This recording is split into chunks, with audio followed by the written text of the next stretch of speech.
Hello, today we're going to be talking about savings accounts. Specifically, we're going to be looking at savings accounts from an introductory perspective. Maybe you're looking to open your first savings account. Hopefully this video will make you feel more confident about doing so. Maybe some of you just want to learn more about savings accounts. Hopefully this video helps with that as well. So first of all, what even is a savings account? It's a type of bank account. It gives you interest. We're not going to go into too much detail about what interest is. Just know that it's when you put money in your bank account, the bank uses that money to earn money, and they take some of that money and give it back to you, and that's what is known as interest. And a savings account is meant for longer term. When you compare it to, say, a checking account. So longer term expenses, you put money in the savings account. Shorter term expenses, you have money in your checking account and you pay out of your checking account. So why should you get a savings account? Well, there's typically higher interest rate than when you compare it to a checking account.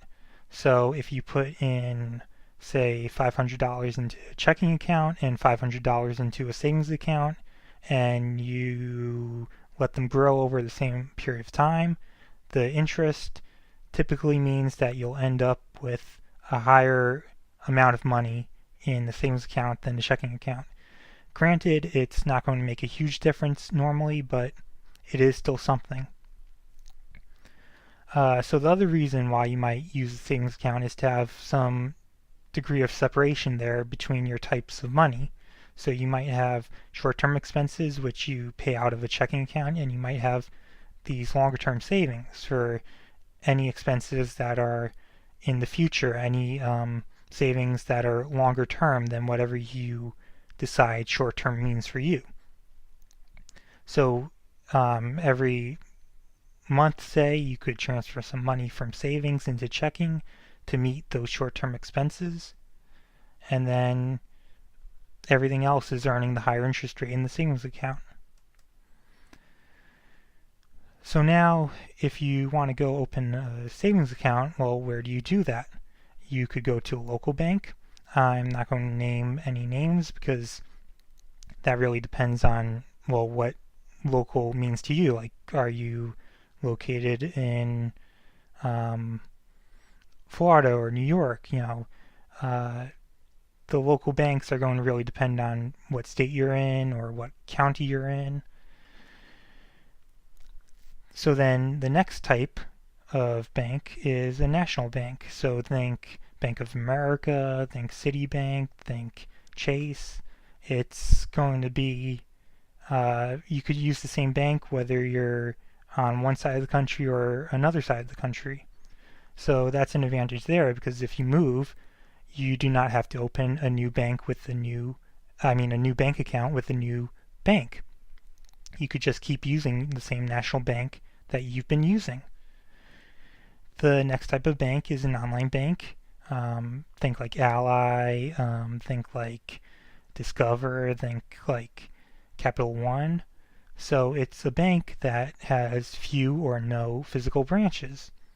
So you're not able to do face-to-face banking with someone, but you typically earn a higher interest rate because there's no overhead associated with physical branches.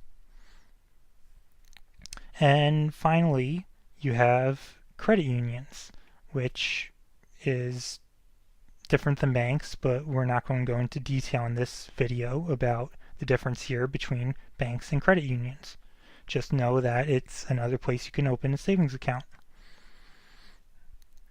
So I titled this last slide, "What's the Catch?" And it's really just about what to think about when you're thinking about opening a savings account, what to look out for.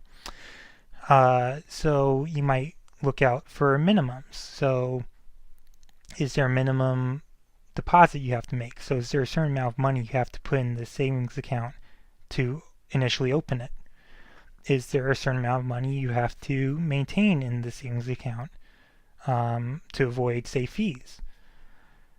And then there's one thing that is federal, so it's going to apply no matter what, whether you're looking at a local bank, national bank, online bank, credit union.